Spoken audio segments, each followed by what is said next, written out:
Lost media is something that is always fascinating. I feel like I'm missing something. Hold on a second.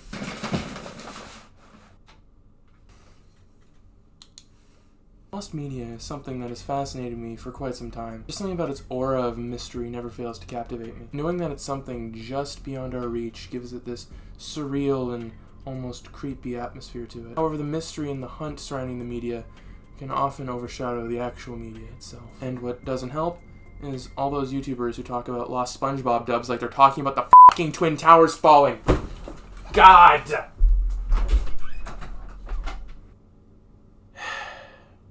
Anyway, I do feel that most of the time the hunt and the mystery surrounding lost media is often a lot more intriguing than what is actually found. Like, tell me there's a cartoon about a clock man and I could care less, but tell me it's lost or was lost, I'm all in. This often leads me and several others to be kind of disappointed when big lost media is found. What do you expect? Like, we've been looking for the live-action pilot of the Backyardigans for, like, the better part of a decade now and come up with next to nothing still. That, and do we really need to find everything? I know it sounds stupid, but, like, how much lost media out there is even worth finding in the first place? Like, I too want as much found as possible and don't want media intentionally destroyed. But, like, how much is actively worth looking for? But that's just been something I've been thinking about. Regardless, what I think is probably one of the most frustrating forms of lost media is lost music. For fans especially, it can be extremely frustrating knowing that you may never get to hear everything from your favorite artist, and there's stuff that will probably never be made publicly available. And arguably one of the most infamous cases of lost music, and one of the most sought after, is the lost Green Day album, Cigarettes and Valentines. As much as I fear repeating the opening of the 21st Century Breakdown video, I'll go over some brief history. In the early 2000s, Green Day was in this weird limbo phase. Despite being one of the most successful punk bands of the 90s, each of their albums following 1994's Dookie sold less and less, with 2000's Warning selling the lowest since the band's Gilman Street days. And at this point, they were beginning to be seen as an older act. Something needed to change. The band needed to get back to basics and record an album more akin to their earlier works. And that's exactly what they did in March of 2003, as Green Day went into the studio to record demos for what was going to be their 7th studio album, Cigarettes and Valentines.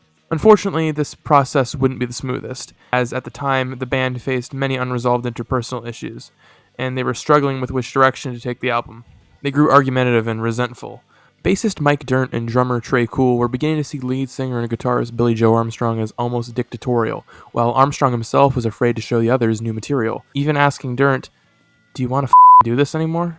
However, with the addition of weekly band meetings, which were basically like band therapy sessions, the members began to feel a little revitalized to begin making new music again. Armstrong stated in a phone message released on their website in May of 2003 that, "As for our album, we have about 40 songs finished. About 6 of them I like. The rest aren't as good, which can be frustrating. At the same time, I'm not going to release a record I feel lukewarm about. I want to wait until I have something we're 1000% passionate about." Eventually, the number of songs jumped from 6 to about 16 to 20, depending on the source, with the album set to release in late 2003. But what happened next would change things forever. At some point in the summer of 2003, the demos of these songs were allegedly stolen from Green Day's Oakland recording studio. I'll talk more about this a little later, as there's some dispute of the true nature of things. Regardless of what actually happened, the band still had backups of these songs, but opted not to re-record them after a little bit of advice from their producer, Rob Cavallo. Eventually, they pivoted directions to something new, and that something wound up being 2004's American Idiot, which launched Green Day back into the mainstream, revitalizing their career. And you all know the rest of the story from there. The band later said in retrospect that the album was, quote, not Maximum Green Day, and the whole thing was a, quote, blessing in disguise. For the next decade or so, they would sporadically talk about the lost album, remaining quite tight-lipped about it overall, only confirming 5 songs to be on the record, and Billy and Mike stating in 2016 that they did recover the master tapes, but they were being used as inspiration for new material. However, there's been no shortage of theories of what might have been, as part of what makes the Cigarettes and Valentines situation so frustrating is that no one really knows what the album was going to be, as an official track listing has never been confirmed. The 5 songs that have been confirmed by the band are the following. There's the obvious title track, which a live version was released on their 2011 live album, Awesome as F***, and God damn, do I want a studio version. Seriously, go give it a listen if you haven't. It's pretty good. The song Too Much Too Soon was confirmed to be on the album in a radio interview in 2010, although I could not find a recording of the interview, but the comments on this old forum post seemingly confirm it. This song would end up being released as an American Idiot B-side. And the other 3 tracks, Waste Away, Sleepyhead, and Dropout, were confirmed by Mike Dirnt in an interview with DJ Rothstar. However, in the case of Waste Away, Mike at first misspoke and said Walk Away, which was a song that ended up being on their album Trey in 2012, which some theorize Walk Away could have been on the record also. A likely, albeit unconfirmed, song is Cluster Bomb, which ended up being renamed to Letter Bomb for American Idiot. It, as well as Waste Away and Sleepyhead, originated from the Warning Sessions. Other rumored songs include the remaining American Idiot B-sides, Shoplifter, Governator, and Favorite Son, as well as the song Olivia. Olivia has the least evidence to support its inclusion on the album, as the only evidence is that it was played at the same concert that Cigarettes and Valentines debuted. As for the rest, I think Favorite Son has the best chance of being on the album, as sonically it fits songs like the title track or Too Much Too Soon. Shoplifter's sound fits something more like Warning, and there's also the line, but Jimmy caught stealing. Then again, it could have been rewritten like Cluster Bomb, and the song also shares production credits with Too Much Too Soon, so it may have been planned for the album after all. However, I doubt Governator was meant for Cigarettes and Valentines, due to the timeline of when the album was allegedly stolen and when Arnold Schwarzenegger announced he was running for governor of California, or was elected for that matter, not lining up. A major revelation occurred in 2019 as John Roker, who directed the 2015 documentary Heart Like a Hand Grenade, posted an image that contained a list of planned American Idiot B-sides, which included songs that went on to be songs/B-sides for other albums, ones we never heard of, a Rolling Stones cover of all things, and a few songs that were on Green Day's second side project, Foxborough Hot Tubs. The inclusion of those 2 songs on the list opens up a whole new can of worms, as there have been a few Green Day songs, mainly F Time and Stay the Night, that were originally performed as Foxborough Hot Tubs songs. However, F Time can be ruled out, as that song was originally written for the side project. As for Stay the Night, it's up in the air and is pretty unlikely, all things considered. The only songs that have any substantial evidence are The Pedestrian and Broadway, which did appear on the list taken by Roker. However, many of these songs may have not necessarily originated from the Cigarettes and Valentines sessions, which is supported with something that Billy Joe said in an interview with IGN for 21st Century Breakdown in regards to the song Horseshoes and Hand Grenades. He said, "There's been a lot of songs that have kind of come back into our lives. Like, there's a song called Horseshoes and Hand Grenades, which was written 5 years ago, and Butch Vig, who produced the record, was like, we gotta include this song. So we did." Assuming the interview was from 2009, which I don't see why it wouldn't have been, and doing the very complicated math of subtracting 5 from 2009, we get 2004, meaning that Horseshoes and Hand Grenades, and God knows how many other songs, would have been from the American Idiot sessions. Favorite Son may have always meant to be a B-side due to the inclusion of Japan bonus in parentheses. But then again, Billy could have misremembered or have just been rounding. But what I find more notable about the image is that it confirmed that Walk Away and Waste Away were in fact separate songs all along. So did Mike really misspeak?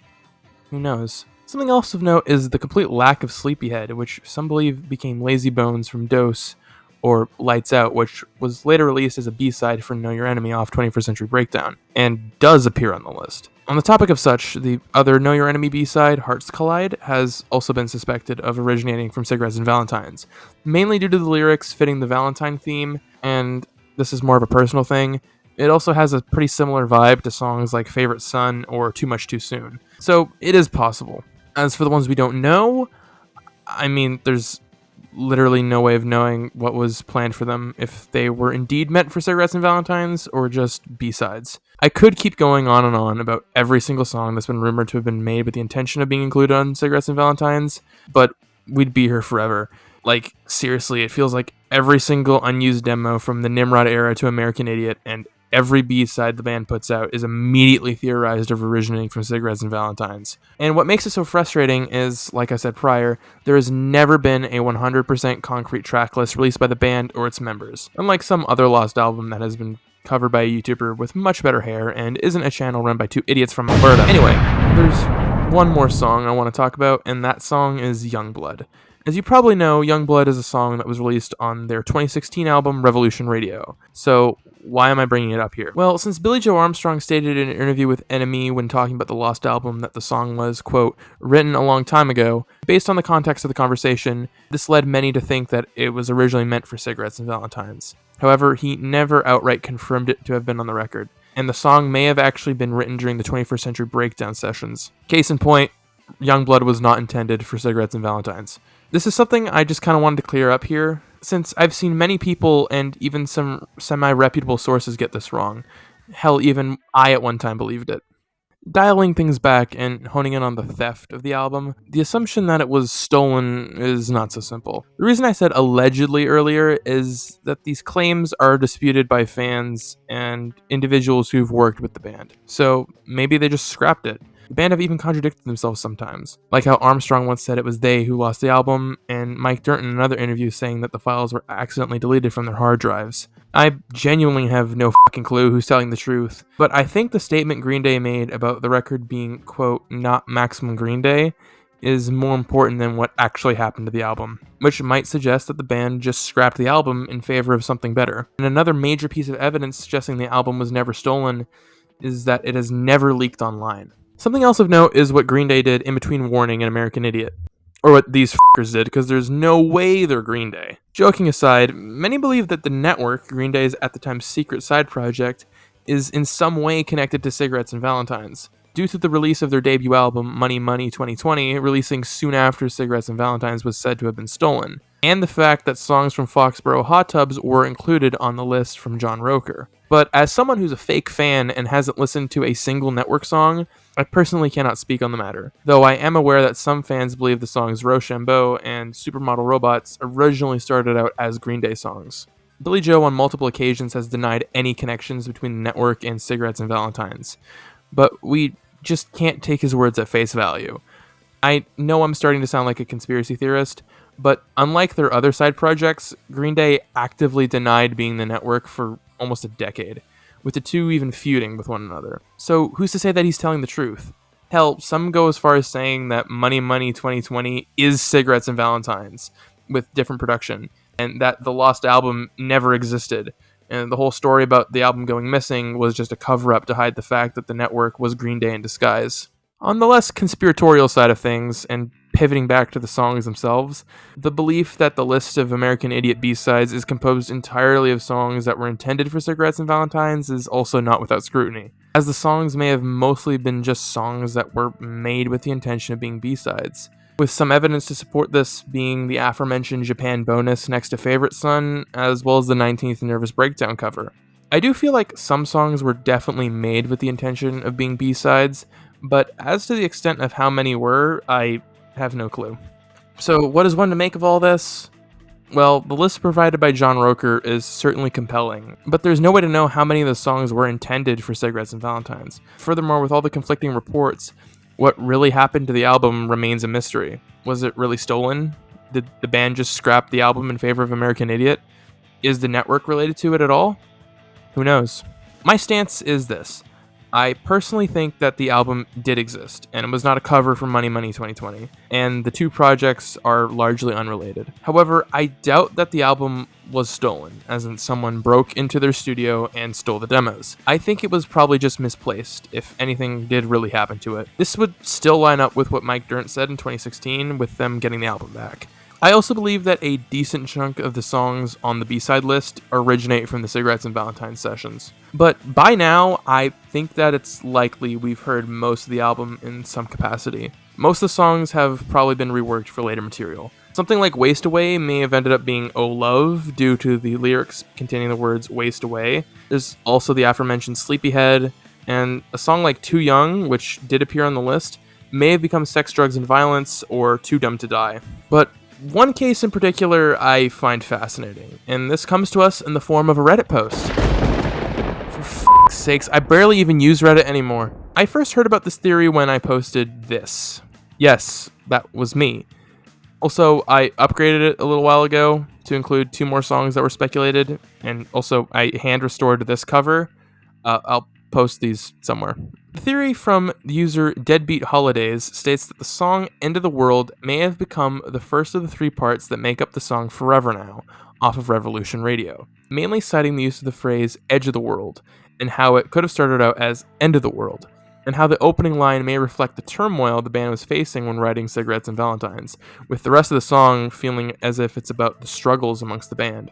Much like the OP behind the theory, I agree that it makes sense, but then again, I'd take it with a grain of salt. Unless the band themselves make an official statement on the matter or release the demos, we likely will never know what the album's track listing was going to be, or what songs went on to have new lives in later works, and a fan search of the album would be next to impossible. But if Nimrod 25 proved us anything, it's that Green Day is willing to release demos, and the 20th anniversary of American Idiot is just around the corner in 2024.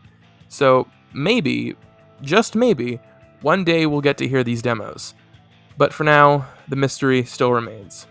And if it really was stolen, then I guess crime does pay after all. Not that I'm endorsing crime in any form. Anyways, that's all I really had to say. I know it was kind of going all over the place in this analysis, but with something like 21st Century Breakdown, we actually have the album. With Cigarettes and Valentines, it's mainly just speculation, but that's some of the fun of Lost Media, isn't it? Like I said at the start, the story of Lost Media is sometimes a lot more interesting than the media at hand. But it's still fun to speculate over what could have been. If you're new, don't forget to subscribe and hit the bell. And maybe like the video if you liked it. That's about it. And until next time, see you around.